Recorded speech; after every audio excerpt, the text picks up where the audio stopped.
എന്റെ മക്കളെ അമ്മക്കളെ ഇന്ന് പറയാൻ പോകുന്ന കാര്യമേ നിങ്ങൾക്ക് എല്ലാവർക്കും അറിയാവുന്ന കാര്യമാണ്, എങ്കിലും അറിയാൻ വയ്യാത്തവർ കാണുമല്ലോ. അവർക്ക് വേണ്ടിയാണ് ഇന്നത് പറയുന്നത്. നമുക്ക് എല്ലാവർക്കും നാട് വിട്ടു കഴിഞ്ഞാൽ പിന്നെ ചില സാധനങ്ങളൊക്കെ കിട്ടത്തില്ല, ചിലത് കിട്ടും വല്ലപ്പോഴും ഒക്കെ. അതൊക്കെ നമുക്ക് എവിടെയെങ്കിലുമൊക്കെ കാണുമ്പോഴോ അല്ലെ കിട്ടുമ്പോഴോ വലിയ സന്തോഷമായോ ഇത് ഇത്രയും കിട്ടിയല്ലോ. അങ്ങനെ ഒരു സംഭവമാണെന്ന് ഞാൻ നിങ്ങളെ കാണിക്കുന്നത്. ആ സാധനം കിട്ടിയ ഉടനെ തന്നെ അത് ഫ്രീസ് ചെയ്ത് വെക്കാൻ ഞാൻ നോക്കും. കാരണം നമുക്ക് എപ്പോഴും കിട്ടാത്തതുകൊണ്ടും നമുക്ക് എന്നും ഉപയോഗിക്കുകയും വേണം. ദൈനംദിനം നമ്മൾ ഉപയോഗിക്കുന്ന സാധനമാണ് അത്. ഇന്ന് അങ്ങനെ ഒരു സംഭവമാണ് കാണിക്കുന്നത്. ഇത് കിട്ടിയ ഉടനെ ഞാൻ ഏതായാലും കഴുകിയിട്ട് ഒരു ടിഷ്യൂ പേപ്പറിനകത്തോട്ടിട്ട് നല്ല തുടച്ചെടുത്തിട്ട് ഇപ്പൊ മനസ്സിലായി കാണും എന്തുവാണെന്ന്. തണ്ടെല്ലാം ഊരി കളഞ്ഞിട്ട് ഒട്ടും അതിൽ വെള്ളം കാണരുത്. കാര്യം നമുക്കിത് ഫ്രീസറിൽ വെച്ച് വേണം അത് ഉപയോഗിക്കാൻ. ഇത് കണ്ടോ മക്കളെ, കറിവേപ്പില നല്ല സൂപ്പറായിട്ട് എല്ലാം കഴുകി സിപ്ലോക്കിലാക്കി എടുത്ത് വെക്കാൻ പോയത് കണ്ട. നല്ല അടിപൊളിയല്ലേ? കറിവേപ്പില നല്ല ഫ്രഷ് ആയിരിക്കുന്നില്ലേ?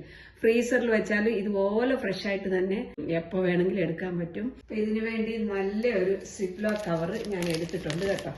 ഇതിനകത്തോട്ട് നമുക്ക് ഈ കരിവേപ്പിലയെല്ലാം അങ്ങോട്ടിട്ട് എടുത്ത് ഫ്രീസറിലോട്ടാണ് വെക്കാം. എയർ ഇല്ലാതെ വെക്കണം, അതാണ് ഏറ്റവും മെയിൻ ആയിട്ടുള്ള സംഭവം കേട്ടോ. വെള്ളം ഒട്ടും ഇല്ല കേട്ടോ, ഇതിനകത്ത് ഫുള്ള് ഡ്രൈ ആക്കി എടുത്തിരിക്കുക ഞാൻ. നമ്മൾ ഫ്രീസറിലല്ലേ വെക്കുന്നത്, അപ്പൊ വെള്ളം ഇല്ലാതെ എടുത്തെങ്കിലേ നമുക്ക് നല്ല ഫ്രഷ് ആയിട്ട് ഇതുപോലെ ഒന്നേലൊന്ന് തൊടാതെ കിടക്കും. വെള്ളമയം ഉണ്ടെങ്കിലേ അതിലെല്ലാം ഐസ് പിടിച്ച പോലെ ഇങ്ങനെ ഇരിക്കും. ഇതുപോലെ നിങ്ങൾ ചീരയും മല്ലിയില എന്ത് വേണമെങ്കിലും ഫ്രീസറിലിട്ട് വെക്കാൻ പറ്റുന്നു കേട്ടോ. ഫുള്ള ഇട്ട് കഴിഞ്ഞു. ഇനി നമ്മൾ എയർ ഇല്ലാതെ ഇത് അടയ്ക്കണം, അതാണ് ഏറ്റവും മുഖ്യമല്ല. ഇങ്ങനെ നല്ല എയർ കളഞ്ഞിട്ട്, ഇല്ലെങ്കിൽ നിങ്ങൾക്ക് വേറെ ട്രിക്ക് പണികളൊക്കെ ഉണ്ട് എയർ കളയുന്നതിന്. ഇപ്പം അതിൻ്റെ ഒന്നും ആവശ്യമില്ല. ഇപ്പം കരിയാപ്പിലായത് ഞാനിങ്ങനെ അങ്ങോട്ട് കവറങ്ങ് മടക്കിയിട്ട് ഇങ്ങനെ വെച്ചാൽ ഒട്ടും എയർ കാണത്തില്ല.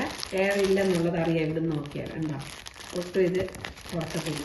നല്ല ഫ്രഷായിട്ട് നമുക്ക് കറിവേപ്പില എപ്പോൾ വേണമെങ്കിലും നമുക്ക് എടുത്ത് ഉപയോഗിക്കാം. കണ്ട, ഇതുപോലൊക്കെ എല്ലാ സാധനങ്ങളും പച്ചക്കറികളാണെങ്കിലും ഞാൻ ഇതെല്ലാം ഇങ്ങനെ വയ്ക്കുന്നുണ്ട്. കാര്യം ഞങ്ങൾക്കൊക്കെ എല്ലാ സാധനങ്ങളും എപ്പോഴും കിട്ടത്തില്ല. തന്നെയുമല്ല 6 മാസമല്ലേ ഉള്ളൂ നമുക്ക് കൃഷി. അത് കഴിയുമ്പോൾ സമയമുണ്ടല്ലോ 6 മാസം.